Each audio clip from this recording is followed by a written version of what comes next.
Who doesn't love vampires? We all like things that go bump in the night, and vampires are familiar. They're popular, and few monsters have captured the minds of readers around the world like the iconic vampire. We all know what to expect for the most part. They drink blood, they live for millennia, they don't like the sun. Authors have the creative license to decide if vampires are tragic monstrosities or superhumans that just so happen to drink blood.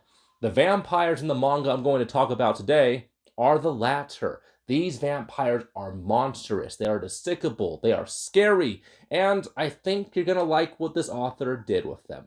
Happiness by Shuzo Oshimi is not a happy read, despite what the name may say. You'd think a manga titled Happy would make you feel happy, it'd make you feel good, it'd make you feel cozy.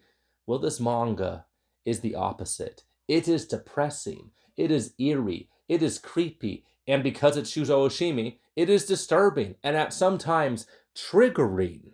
This manga is part coming of age, part horror, part mystery, part descent into madness. There's a little something for everybody, but it's not for the faint of heart. The manga starts off when our protagonist, Makoto Okazaki, takes a midnight stroll alone in the dark. He is attacked by a mysterious woman who gives him a choice to make. Either die now or become like me. And because most people at death's door don't have time to think things through, he says, I'd like to become like you. And she bites his neck. And he wakes up the next morning, not exactly sure what happened.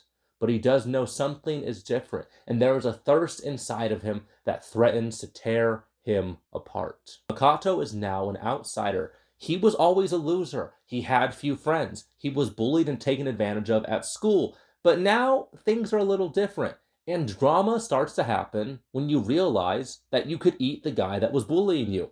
At first, Happiness seemed like a manga that was going to tell a very familiar story that has been told over and over again. Main character has mysterious powers, realizes that he's not so different from his fellow classmates after all. He deals with all the usual teenage angst we all deal with, and learns to live his life with this newfound ability. Luckily, the author had other things planned, and Happiness is a thrill ride of a story. Definitely not your usual coming-of-age teenage vampire type of story. Yes, making friends in the usual teenage drama is an essential part of getting the plot moving, but after the first few volumes of this manga, the story really starts to go in a very unexpected direction. So Happiness is less a story about the power of friendship and more a story about how sometimes life deals you a crappy hand and you just have to make the best of it. Right off the bat, one thing I appreciated a lot about this manga is how the author didn't glorify vampirism and immortality. It does a very good job at portraying that immortality comes with a lot of misery, a lot of suffering, and immortality and a life living as a predator isn't a sexy thing. It's not a sustainable lifestyle that one wants to engage in for all eternity. I can't tell you how many people I've met who wish they could become vampires. Eternal youth and the justification to feast on those you think deserve to be eaten, that sounds like a paradise to some people. And what I have to say to those people is, you need therapy. Immortality as a predator, never-ending existence where you are alone, where you have no friends, where you either have to decide to subject everyone that you love to the same lifestyle or to watch them all grow old and perish, that does not sound cool. It honestly sounds like hell, because it is. Don't get me wrong. We've seen the whole my life has no meaning because I'm immortal thing done time and time again. But the author, Shuzo Oshimi, pulled this off masterfully in this story. Shuzo Oshimi does a very good job at building tension in his stories, and the reader is suspended in a bubble of anxiety throughout the entirety of the plot. And this plot is all over the place. I had trouble predicting where the narrative was going to head, and halfway through, the story becomes something different entirely. And the ending of this manga, I had no idea that's where the story was going to end off. The first few volumes, very predictable, very much the usual teenage vampire story we're all used to consuming. But it ends in something very strange. It ends in foreign territory for sure. Sometimes it seems like Shuzo Oshimi is flying by the seat of his pants. The cohesion of the story, the narrative suffers because Shuzo Oshimi does whatever he pleases. But that made this series super bingeable. I never knew it was going to happen. Every volume of this manga left me with questions that needed to be answered, and I had to read the next volume right away. I finished this series in a week, and it really felt like I was only reading for a handful of hours.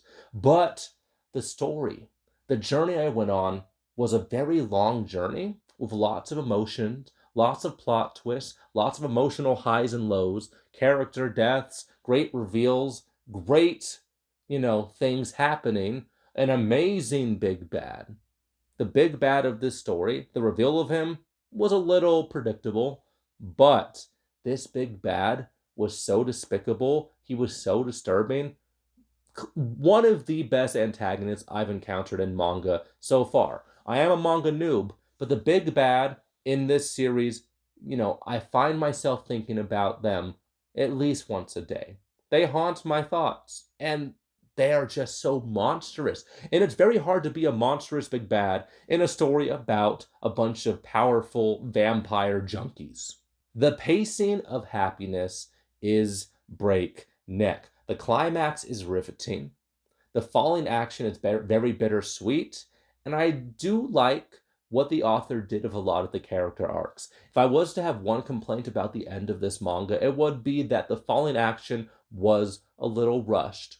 But I think thematically, it very much matched the overall tone of this series. One decision the author made that I'm not sure was the right decision was he made it so there wasn't a lot of exposition. There wasn't a lot of deep diving into the lore and background and history of vampires.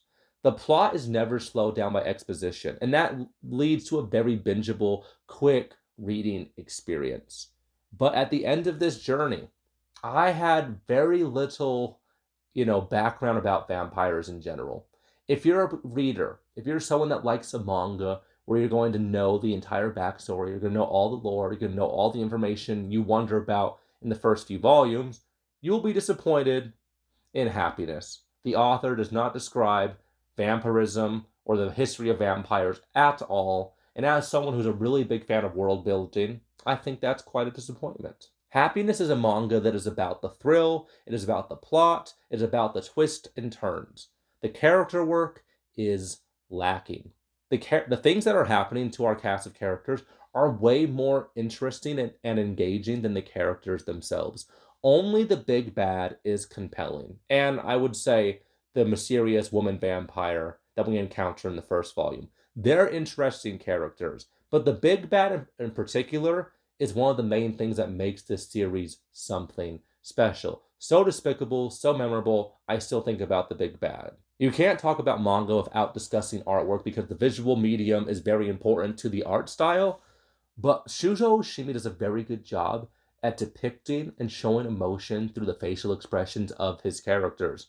When our big bad is unhinged, you can tell without even reading the words. You can see the anguish of our characters as they bump into obstacle after obstacle. And when bad things happen, when dark, depressing, disturbing things are happening, you could just see it. The feelings are palpable. I also loved how a lot of the bloodlust scenes when our vampire characters are kind of hallucinating because of their thirst, the author kind of writes everything in a very psychedelic, trippy way, and I found that very aesthetically pleasing. Shuzo Oshimi is not for everyone.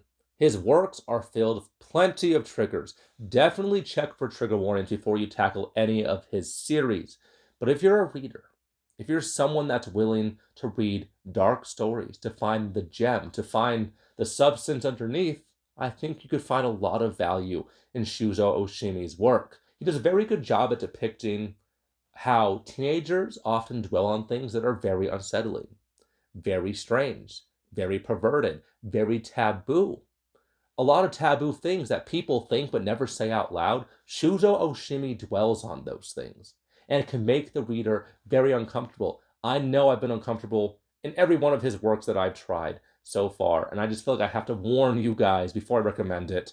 Yes, I enjoy his stories, but, don't judge me if you read them and you think it's dark. That's all I'm saying. Happiness is the first vampire manga I have read. And as I said before, I am a manga newbie, but I really enjoyed this manga. It was unbalanced, it wasn't perfect. The plot and the pacing were uneven. The characters were mostly wooden, but there's a lot of things of value in this story, and I really loved the things and thoughts that the author really made the reader dwell on. So if you have any other vampire manga or any other dark manga that are similar to Shuzo Oshimi, or if you just have a recommendation for what Shuzo Oshimi series I should read next, leave it in the comments below because I'm a manga newbie and I'm gonna need you guys' help to find my way.